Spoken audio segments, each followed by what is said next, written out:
The river stole the dirt away from this tree. Each time it rains, the river scrapes away more dirt from its banks and carries it downstream. When the watershed is in good shape, it doesn't lose as much dirt during rain events. Dirt in the water is a problem for the creatures that live there. It makes it harder for fish to use their gills to get oxygen. It clogs up fish nests. Muddy water costs more money for people to clean before they drink it. Here's a simple model to show how erosion works.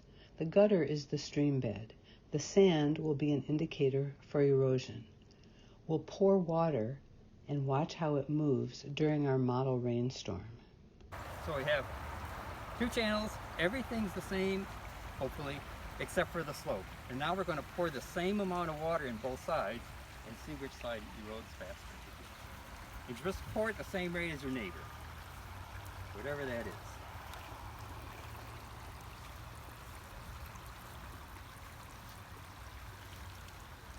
Now I see erosion happening on this side, on the high gradient side. The sand's already moving down the channel and into Lake Erie.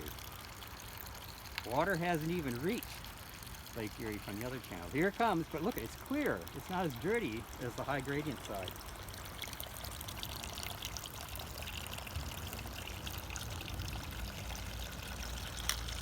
But still, there's more dirt coming down the high gradient side than the low gradient side.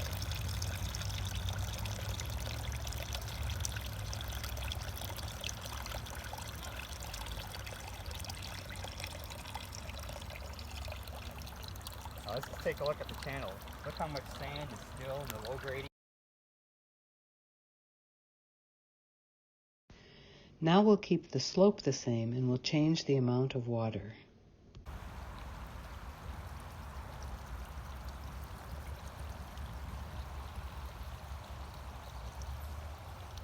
So here comes the water on one of the channels, and look how clear it is coming out of the channel. It hasn't picked up much sediment yet.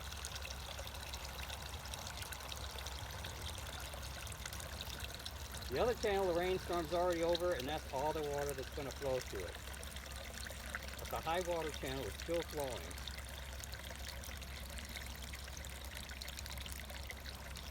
I see the sandbar getting smaller and smaller.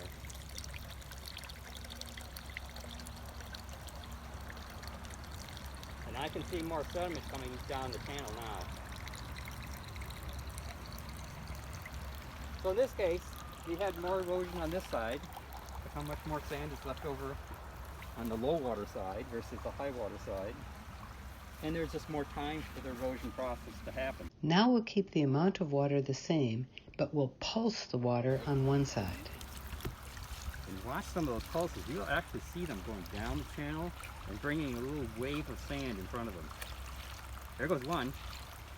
Comes another one. Now we've had erosion already on the pulsy side, the flashy side. It's just starting on the steady flow side.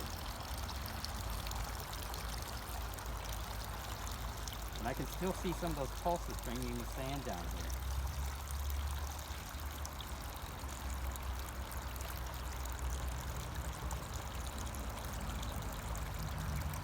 Okay, the same amount of water in both channels. But I say there's a lot more sand left in this one when you look all along the channel.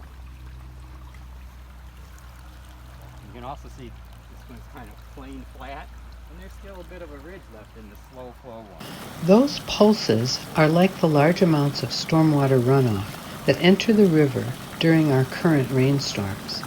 Before we started paving the roads and parking lots and building huge buildings, the rain had a chance to seep down through the trees and bushes into the ground before running off to the streams. Of course, even back then, rain events brought more rain into the streams, but the pulse is now much greater. The force of this greater amount of water tears away more dirt from the sides of the streams and rivers.